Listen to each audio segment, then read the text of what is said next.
कहानी की शुरुआत होती है हमारे मेन कैरेक्टर पे इकियान से, जो कि अपनी नौकरी के लिए लेट हो चुका होता है। घबराया हुआ पे इकियान किसी तरह दौड़ते भागते मेट्रो पकड़ता है और आखिरकार अपने ऑफिस पहुंचता है। जैसे तैसे वो काम शुरू करता है, पर दिल से तो वो कहीं और ही होता है। जी हाँ, काम के बीच बीच में वो सीक्रेटली गेम खेल रहा होता है।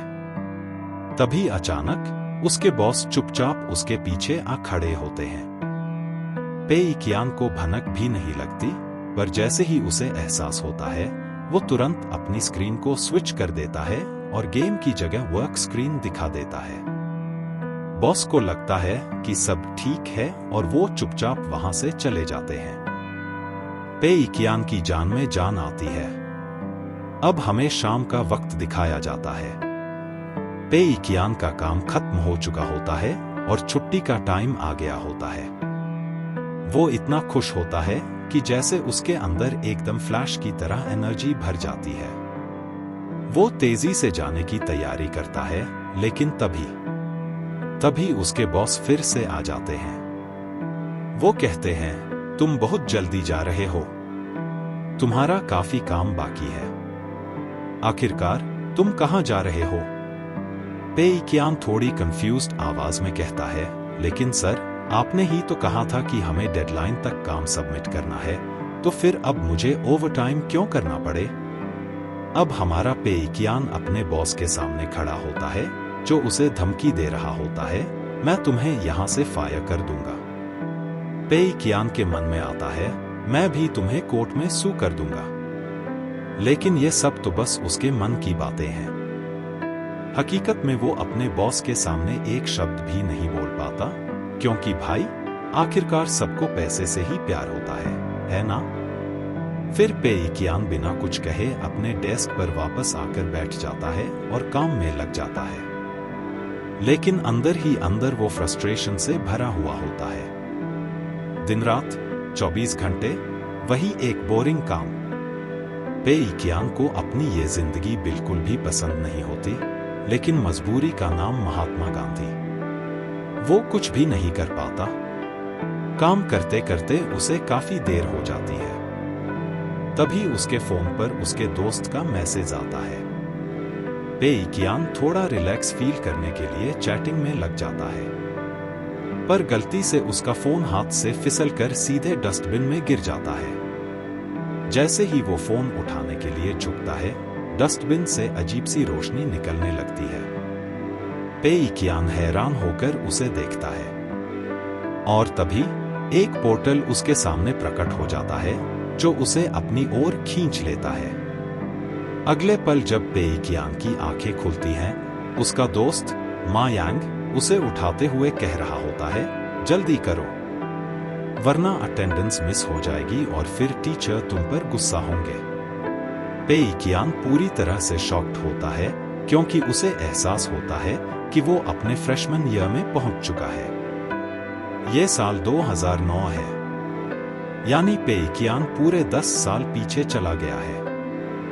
वो अभी इन सारी अजीबोगरीब चीजों को समझने की कोशिश कर ही रहा होता है कि अचानक उसके सामने एक होलोग्राफिक सिस्टम प्रकट हो जाता है। उस पर उसकी पूरी डिटेल्स दिखाई जाती हैं, उसकी इनकम, उसकी एज और वो किस यूनिवर्सिटी में है। पे इकियान की हालत देखने लायक होती है। इस सिस्टम का नाम है फॉर्च्यून कन्वर्जन सिस्टम और इसके अंदर के बंदे का नाम होता है रिचेस्ट। पे इकियान रिचेस्ट से पूछता है कि आखिरकार तुम कौन हो। फिर रिचेस्ट कुवांग को समझाता है कि जिस सिस्टम का वो हिस्सा बनने जा रहा है, उसका नाम है फॉर्च्यून कन्वर्जन सिस्टम। यह सिस्टम कुवांग को फंड देगा, जिसकी मदद से वो एक सफल और अमीर इंसान बन सकता है।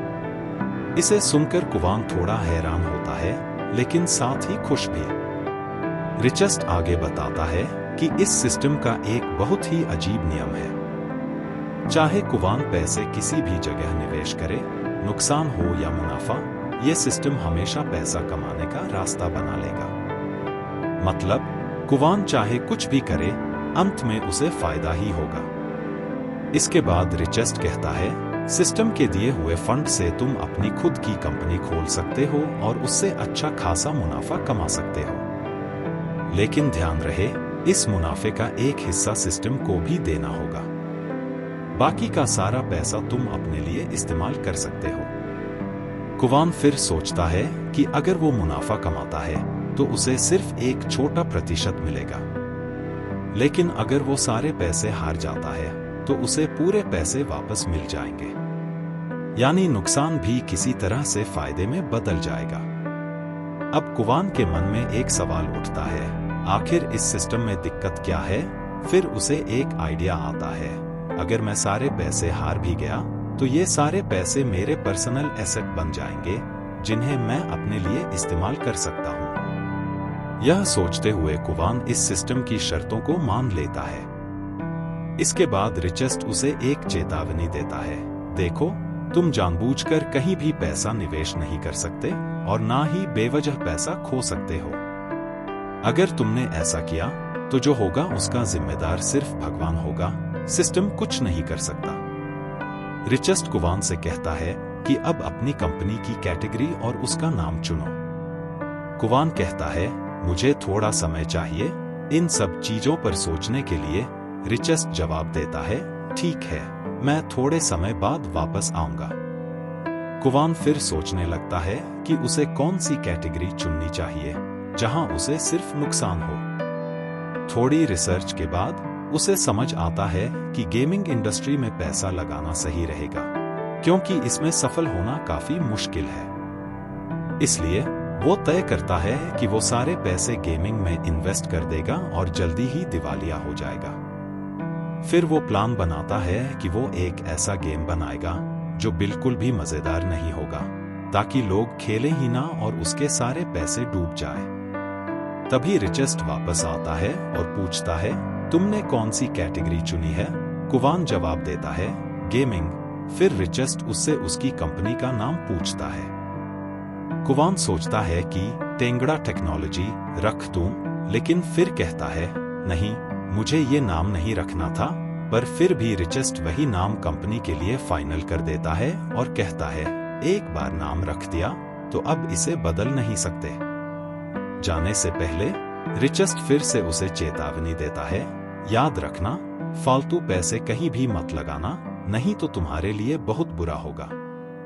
अब कुवान को 14 दिन की टाइम लिमिट मिलती है, जिसके अंदर उसे गेम तैयार करके पब्लिश करना है। लेकिन कुवान को गेम बनाना आता ही नहीं। तभी उसका बेस्ट फ्रेंड मयंक आ जाता है। मयंक पूछता है, तू यहां क्या कर रहा है? ये सब क्या है? कुवान कहता है, मैं तुझसे एक सवाल पूछना चाहता हूं, क्या 2 हफ्तों में गेम बनाना मुमकिन है? मयंक उसे समझाता है, हाँ, ये बिल्कुल मुमकिन है, और फिर वो उसे एक वेबसाइट बताता है जिसका नाम है इसरो, जिसकी मदद से कोई भी बेसिक गेम बना सकता है। कुवान को थोड़ा भरोसा आता है और वो इसी वेबसाइट की मदद से गेम बनाने का प्लान करता है। फिर वो सोचने लगता है कि आखिर किस तरह का गेम बनाए। सोच विचार के बाद वो कार रेसिंग गेम बनाने का फैसला करता है, जिसकी कीमत सिर्फ 20 होगी। वो गेम खरीदता है और उसे डेवलप करना शुरू कर देता है। इसके बाद कुवान गेम को कस्टमाइज कर देता है, जिससे ये गेम और भी मुश्किल हो जाता है। अब अगर किसी यूजर को ये गेम जीतना है तो उसे करीब 8 घंटे लगातार गेम खेलना पड़ेगा। साथ ही वो इस गेम की कीमत सिर्फ 1 युआन रखता है, ताकि लोग इसे खरीदने में भी दिलचस्पी ना दिखाए। कुवान कुछ देर बैठने के बाद आखिरकार अपना गेम बना लेता है और इससे काफी खुश होता है, क्योंकि उसे पता है कि ये गेम उसे नुकसान ही देगा। Thanks for watching. अगर आपको यह वीडियो पसंद आया हो तो प्लीज़ इसे लाइक करें और हमारे चैनल को सब्सक्राइब करना ना भूलें। इस वीडियो का लाइक टारगेट है 100 लाइक्स और 10 कमेंट्स। तो जल्दी से अपना सपोर्ट दिखाएं। मिलते हैं अगले वीडियो में, तब तक के लिए सायोनारा।